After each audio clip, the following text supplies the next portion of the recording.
Your definition of heal. Heal would mean that the pain of slavery and racism is gone, where we can. Let me finish, please, sir. Sir, may I get finish? rid of all pain. Sir, can I finish what I'm saying first? I'm listening. All right.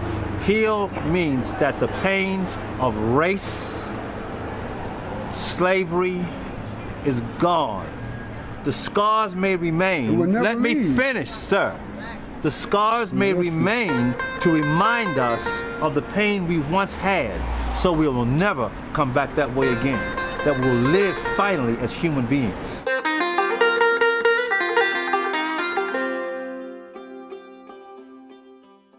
If there's a reason why I would live among the homeless, it's because I'd feel guilty about their being homeless, but too cheap to give them $1, so I'd probably just rather live with them. And that's a good one. So I don't see why. I mean, most more people do that, actually. I'm sorry. Well, yeah, but I mean, yeah, you know, sometimes it's the rational thing to do. The wizard. This guy's a wizard right here. He done it all. He started the dome homes. He did the murals downtown. His daughter's an Olympic athlete. I mean, hey, this guy ran for mayor and came in 7th against Reardon. Am I right? Or 5th, man. Okay, come on. This guy's, and look at this man's hands. This guy's got the hands that shake all the way through. Those are the real hands, the hands of working man. This guy's Ted Hayes. What's your name? Tony. I used to have the shop down the street from you guys there. Yeah, the art studio. Still got it. I miss the domes because they kept my neighborhood clean. No, you ever seen down there now? And now it's terrible. I miss you guys there. What are you doing now? In your case, though, you had obviously other reasons for doing it. I mean, you also could have avoided the homeless. You weren't homeless, were you? No, you can't avoid the homeless, especially when you got a big mouth like mine. I had to run to the homeless because of my upbringing, because of what I believe in the Bible, because of my arguments to God about why doesn't somebody do something for the poor and the homeless and all these bad things. And I was always criticizing people, the government, the civil rights activists, the churches, the rich. And it's like one day God spoke to me. He basically said, that I had a big mouth. What do you mean by that, sir? He said, well, you had a big mouth. I said, why? He says, because, look, you're always criticizing everybody and everything. If you know so much about what's wrong, why don't you fix it? Tell you what, don't bother talking to me anymore for a while until you go out to downtown LA and begin working on the problem. I'll meet you there. And literally, I felt a sort of abandonment, you know, sort of a, where you going? Come back here. Meet you downtown. He's out the door. And finally, when I got it together enough to come downtown, the moment I saw the tent city that was there across the street from the LA Times, I had an epiphany, and I realized what I had to do. And then he said, see, I told you I'd meet you down here. And we've been cool ever since.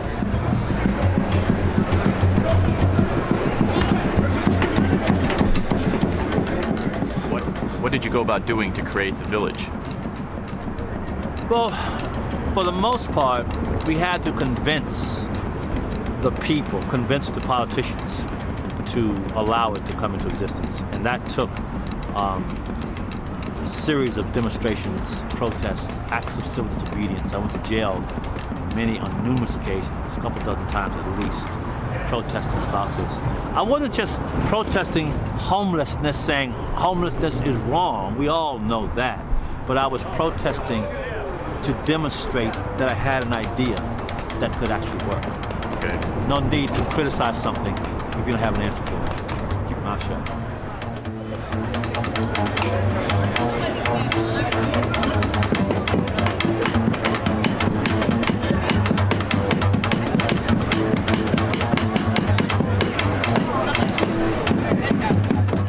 I could not force people to leave here knowing there's no place for them to go.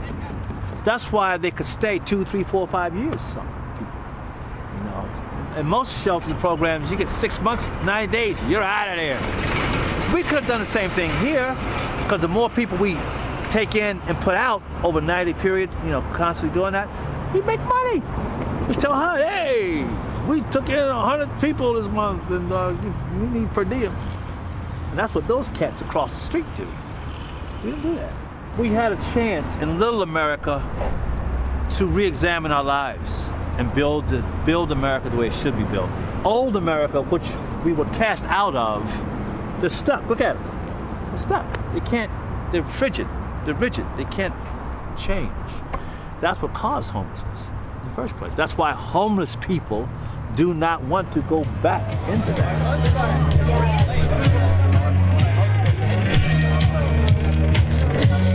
Barbra Streisand.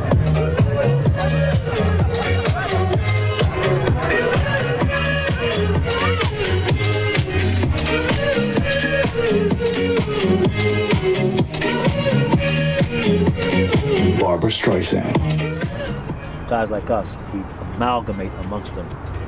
Now, we but guys like us are also kind of like children still, because in these days most people want to remain adolescent into their 50s, 60s, and then maybe in their mid-60s, the girlfriend they've been living with for 42 years, off and on, then they decide to get married and like finally have an abortion together or something.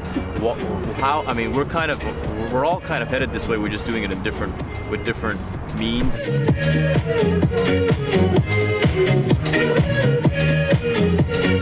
Barbra Streisand.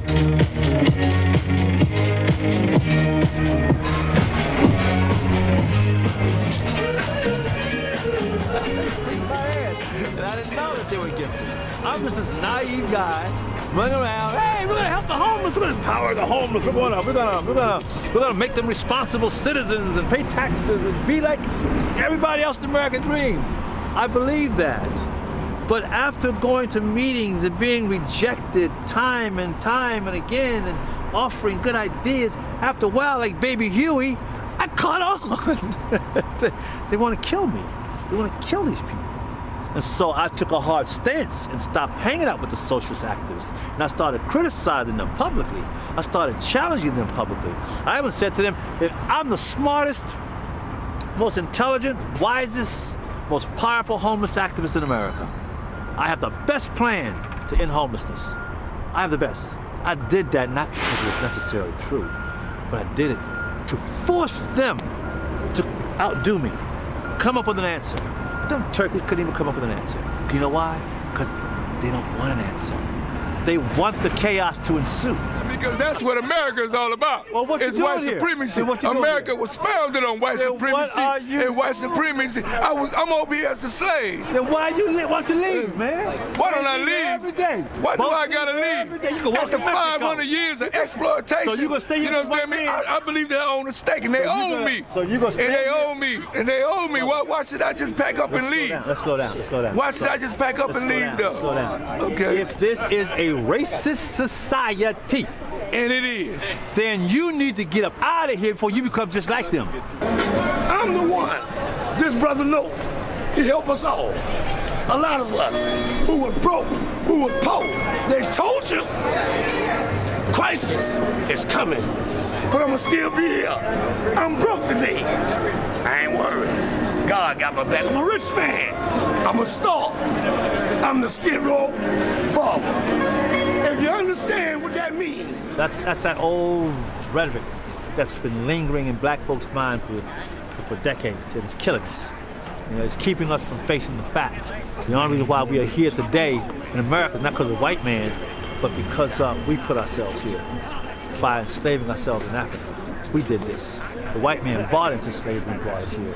Had we not been practicing slavery in West Africa, white man could never have us in this country. But I'm here now. This is my country, because them Africans threw my black ass out. So I don't want to go back to Africa. This is my country. This is the flag that I believe in. This is where my people's blood was shed, in this country. I own this.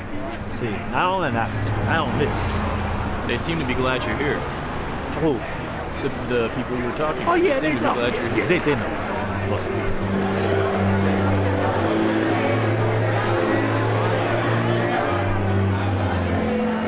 Remember going back to the story we talked about, Go West, young man? As young immigrants moved across America, they discovered new kinds of food, clothing, music, culture, science, everything changed.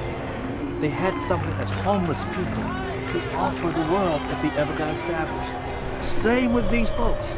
If they ever got established, they have something good to offer the world. And that's what the socialists feared. That we would bring some civility in society, and their chaotic plan fails. Because as you know, the socialist plan is to wreak havoc and chaos in society. We emulated too much stability.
We need healing is the issue.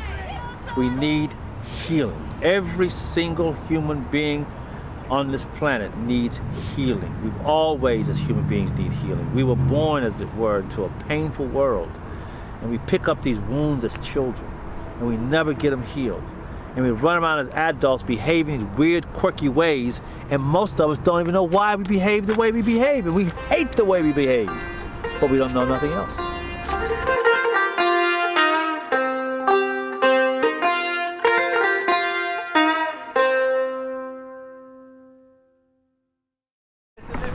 You used to live here in Dome Village? Yeah. He was a little kid. He was a little kid then. Yeah, man. Yeah. Long time. Where do you live now? I live up there. Yeah.